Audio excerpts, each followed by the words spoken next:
പശ്ചിമേഷ്യയിൽ യുദ്ധമേഘങ്ങൾ കൂടുതൽ കനക്കുന്നതിനിടെ Iran, Lebanon, Iraq എന്നീ രാജ്യങ്ങളിലേക്ക് പൗരന്മാർക്ക് യാത്രാവിലക്ക് ഏർപ്പെടുത്തിയിരിക്കുകയാണ് UAE.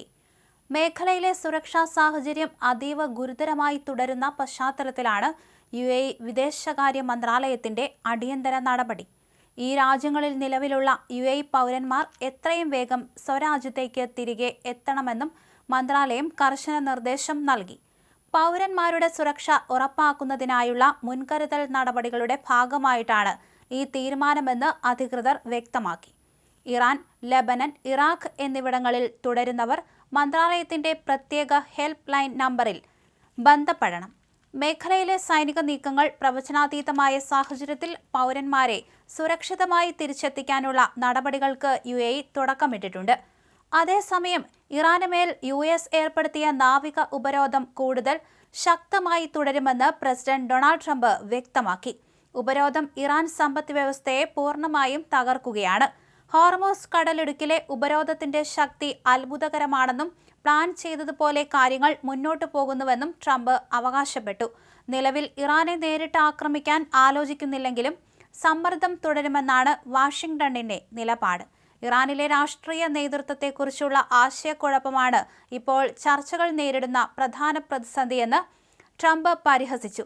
ഇറാന്റെ നേതാക്കൾ ആരാണെന്ന് ഇപ്പോൾ ആർക്കും തീർച്ചയില്ല. ഇത് ചർച്ചകളെ ബാധിക്കുന്നുണ്ട്. സമാധാന ചർച്ചകളുടെ നിജസ്ഥിതി എനിക്കും ചുരുക്കം ചിലർക്കും മാത്രമാണ് അറിയാവുന്നത്, ട്രംപ് പറഞ്ഞു. ഇറാൻ ഭരണകൂടത്തിനുള്ളിലെ ആഭ്യന്തര തർക്കങ്ങളെയാണ് ട്രംപ് ഇതിലൂടെ ലക്ഷ്യം വയ്ക്കുന്നത്.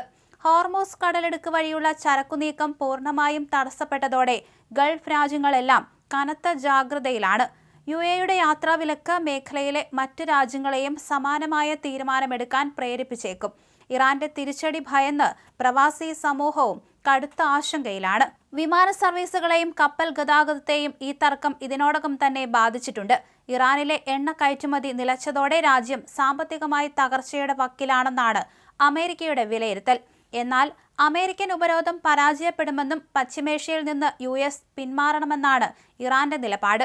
പേർഷ്യൻ ഗൾഫ് ദിനത്തോടനുബന്ധിച്ച് ഇറാൻ പുറപ്പെടുവിച്ച പ്രകോപനപരമായ പ്രസ്താവനകൾ സ്ഥിതിഗതികൾ കൂടുതൽ വഷളാക്കിയിട്ടുണ്ട്.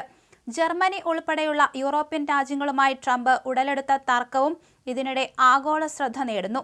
ഇറാൻ വിഷയത്തിൽ യൂറോപ്യൻ രാജ്യങ്ങൾ സ്വീകരിക്കുന്ന മൃദു സമീപനമാണ് ട്രംപിനെ ചൊടിപ്പിക്കുന്നത്.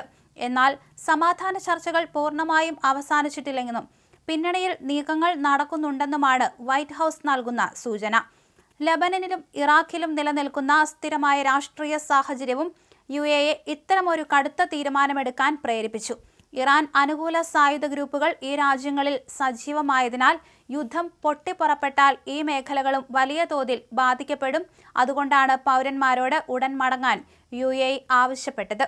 അന്താരാഷ്ട്ര വിപണിയിൽ എണ്ണവില കുതിച്ചുയരുന്നത് ആഗോള സമ്പദ് വ്യവസ്ഥയെ മാന്ദ്യത്തിലേക്ക് തള്ളിവിടുമോ എന്ന ഭയവും നിലനിൽക്കുന്നുണ്ട്. UAE പോലുള്ള എണ്ണ ഉൽപാദക രാജ്യങ്ങളെ സംബന്ധിച്ചിടത്തോളം സുരക്ഷാ വെല്ലുവിളികൾക്കൊപ്പം സാമ്പത്തിക ആഘാതങ്ങളും മറികടക്കേണ്ടതുണ്ട്. യാത്രാവിലക്ക് ഏർപ്പെടുത്തിയതോടെ വിനോദസഞ്ചാര മേഖലയിലും ബിസിനസ് രംഗത്തും വലിയ പ്രത്യാഘാതങ്ങൾ ഉണ്ടാകുമെന്ന് ഉറപ്പാണ്.